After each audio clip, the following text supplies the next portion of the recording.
Well, good evening, everyone. We are keeping track of, well, just a lot of rain that has worked its way through western New York. We'll show you those rainfall totals coming up in a little bit. But the key story that we are really honing in on is that it is going to be cooler as we head into the next few days. You are going to notice it. Remember, just a few days ago, we were sweltering with temperatures in the 80s and it felt close to 90. Not this week. That is the big change that's on the way, and the humidity has just been dragged out of here. That cold front essentially just pulled it along and said, get out of here. So today's rainfall was really impressive, especially for areas right along Lake Ontario.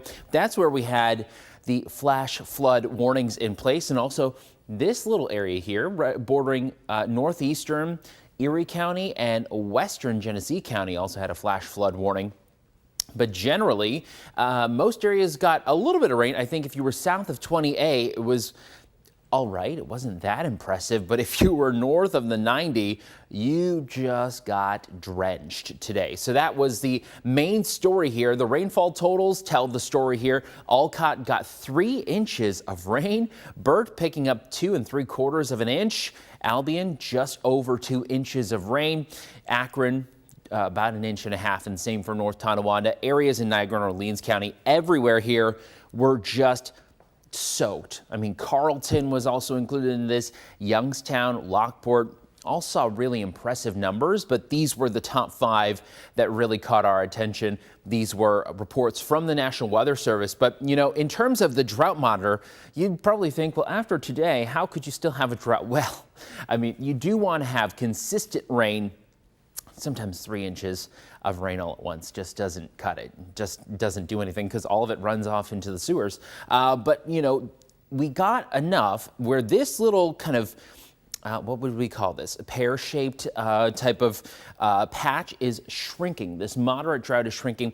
Now, most of western New York is just under abnormally dry conditions, but again, the rain has made a dent. It has actually made an impact in terms of how dry things are. So thankfully, we are not dealing with severe, extreme, or exceptional drought. Remember, last year it was a very different picture here. So while many lawns are in good shape, again, it's still a little dry, especially through Genesee, Wyoming counties, parts of Cattaraugus, Allegheny, and even Erie counties as well. So Future Look tells the story here as we look ahead to Sunday. Beautiful sunshine to start. It is going to be a magnificent day. Now, I want to stress that this model is not perfect, okay? Because as we go through the day, notice how some of those northwesterly winds try and fire up some of those rain showers during the afternoon. This is actually the better of the 2 models that we have. We've been relying on this during the summertime because this is actually more precise. But this right here, I'm not buying it. So I would say proceed with your plans. We may get a passing shower, especially on Sunday afternoon, but I am not expecting it to be a complete downpour like it depicts here. So we're watching for the change. And again, this is very aggressive, but again, this is doing better than the other model that we're not even going to show you because that is clearly out to lunch. It has a completely different take on what's going on. So I'd say there could be a few light scattered showers. This is overdoing it for sure. But as we head into Sunday night and Monday, this is going to clear out completely and it won't be much of an issue. But Monday looks gorgeous to start. Then things get a little more interesting as we potentially have some rain showers being triggered once again as they kind of work their way in. Little pop-up thunderstorms again. I think this is more likely on Monday, and certainly when it has some of these little bullseyes on there, it has done better in predicting where generally we can expect some of those rain showers to be. But, you know, we're just keeping an eye on the trend as we head into Tuesday.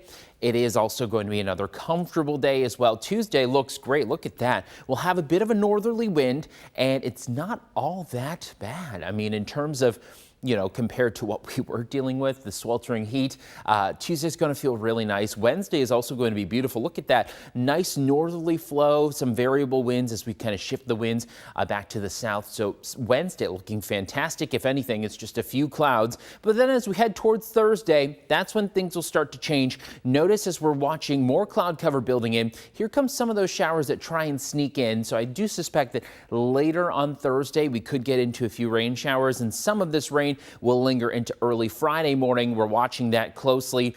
Looks like Friday is going to be the soggier of the 2 days compared to Thursday, but this is really kind of what we're keeping our eye on. So I'd say the tail end of the week, it's not looking so great, but as we head towards Saturday, looks like we'll start to thin this out once again and bring in some drier conditions, and looks like it should be a nice weekend. All right.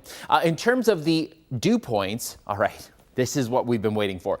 Remember when these numbers were getting into the 60s and close to 70? Well, the humidity has left the region, right? So we like when these numbers are in the 50s, very, very comfortable. And notice we even have some 40s popping up here and there. So on Sunday, yes, it will be, those dew points will get close to 60, but it's not bad. It's not too humid. It's not sticky. You won't instantly start sweating once you walk outside, as we had that that sensation was with us as we went through the tail end of this week. And look at that. We get into some really dry air for Monday. Monday is very nice. Again, humidity, it's around, it's not completely gone, but notice that those temperatures, those dew point values actually are a lot more comfortable. Watch this for Tuesday. Those numbers are very, very low. This is good. This is very comfortable weather, especially if you do not like the humidity. All right, here's a look at your 7-day forecast. So we have temperatures that get up to about the mid 70s on Sunday. Again, there could be a stray shower, not worthy of kind of putting a rain icon and kind of changing your perception of what the day is going to be like. On Monday, though, we could get into some isolated thunderstorms that pop up. Again, they were kind of those little downpours that Future Look had a decent handle on, but as we get closer to Monday, we can time it out a little better. For Tuesday and Wednesday, nice, comfortable. Look at that. Temperatures in the mid to upper 70s. And then for Thursday and Friday, chance for some rain showers. I do expect it to kind of work its way in Thursday. It may speed up a little bit, so that's why we have it there for Thursday, Friday. Certainly the wetter of the 2 days where we have rain predicted. And then Saturday looks gorgeous.